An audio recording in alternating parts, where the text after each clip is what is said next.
delighted with that victory? Absolutely delighted. It was a bit of a rearguard action for long periods, but one what they done really, really well. You know, getting points in our position is the most important thing. And the players fought unbelievably hard to get through, having to finish probably played 15-20 minutes with 10 men. So I think you have to give them incredible praise for how they performed today.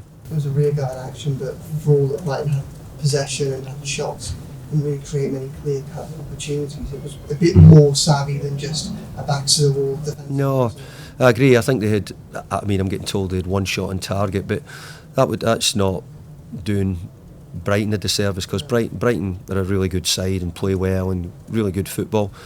I think there was probably a bit more credit in how well we defended balls in the box, round the box, the goalkeeper. We defended the corners in the main really well, when we were under pressure.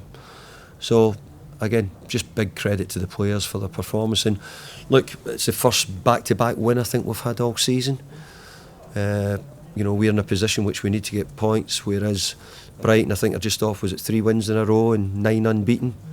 So to come to Brighton today and get a result for us is some result.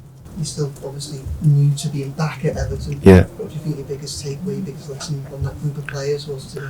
Well, I don't think I've learnt a great deal, except that I know that I was coming into a group they were hard to beat. I think, with respect, correct me if I'm wrong here, I think they had maybe second best clean sheets in the Premier League, something like that. So today was another one to add to that, and that's a great habit to have, is not to concede goals. And but what we need to do is we want it to, in the future, we're hoping to get better play, more goals. I thought there was bits of our play in the first half okay. We tried to get a bit of control of the game, but once again I said Brighton were the team who are in form at the moment. And do you have any news at the moment on Calvert-Lewin or Iliman Ndiaye? They don't look great, either of them, but the medical team have told me to let you know that they'll get assessed first and then we'll make a decision. But I think that they're not the best, either of them, at the moment.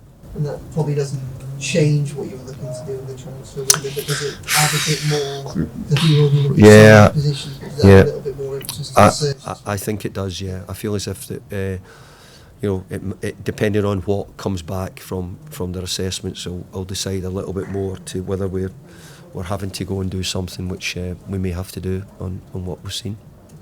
Thank you. Yes. So what's the injury? I think it's a hamstring. Yeah. Right, okay. Yeah. And apart from that and another injury, it's basically the perfect day for you today. Yeah, look, I've got to say Mangala's got a bad injury as well. So we've had a difficult day, and if we had actually come away and not got a result today, it would have felt much sorer because of the couple injuries we've picked up.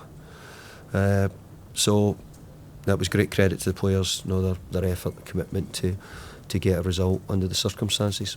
And obviously not having one away for a long time, do you think it's going to really give the players quite a lot of confidence? Well, I hope so, because Brighton will be playing as well as most teams in the Premier League. And you have to remember, before I came in, Everton had picked up some really good draws away from home. Arsenal, one of them. Yeah, and so a couple others, Man City. So maybe in a way you say, hey, there's a wee bit of that in it, that we can be little bit hard to play against and hard to beat, and we showed that today. What we need to do is add a little bit more goals wise, etc. And we lacked that, certainly. But I have to say Brighton really turned up the heat in the second half, and it was hard to keep them out. Well, David, congratulations on your 700th. Thank you. Yeah. I mean the victory. Unbelievable. Yeah, I will. 700 games. And I hope I'm not in any way boastful, but I just think 700 games is quite an achievement in the Premier League. When we're probably talking about managing in the best league in the world, which entertains most of the best managers in the world at some time in their career. And I've got 700 behind probably two of the best, probably the two, maybe you could put Jose Mourinho in it and Pep, certainly, if you're talking about the best. But to be just below sort of Arsene and Alex was quite pleasing. indeed. Just on slightly more contentious, Brighton didn't think it was a penalty. What's your... Well, I've got to say, I don't like being. I actually think it's a definite penalty. I think he used his hand, and I can understand maybe they think there was pressure from Bettel, but Bettel's job's to get pressure. The defender's job's to find a way of clearing the ball or releasing it. You know, if he'd knocked out for a corner earlier, maybe he wouldn't have the problem. But it definitely hits his arm. So my feeling was it was a penalty. Just a bit of special interest. Jake O'Brien, can you give us a little word about Yeah, how Jake. he's doing and Yeah. why you decided to get Yeah, I think he was. I think he was the one player who, to be fair, Leighton Baines played him in the cup against Peterborough, and I'd watched the game, and I thought he'd done quite well, and his there as a centre half. But you know, a lot of young central defenders make their debuts as full-backs. I was one when I was at Celtic, for example. But if you look at a lot of centre backs, it's a bit like sometimes midfield players might have to play wide to get their centre. So Jake at the moment might need to. We have got two really good centre backs, so to get him in, we've tried to use him a little bit as a full back, a little bit of a hybrid at times. Sometimes playing a bit further in, and try and get him some game time. And he's improving. He's got a long way to go. He's got a lot of things to do.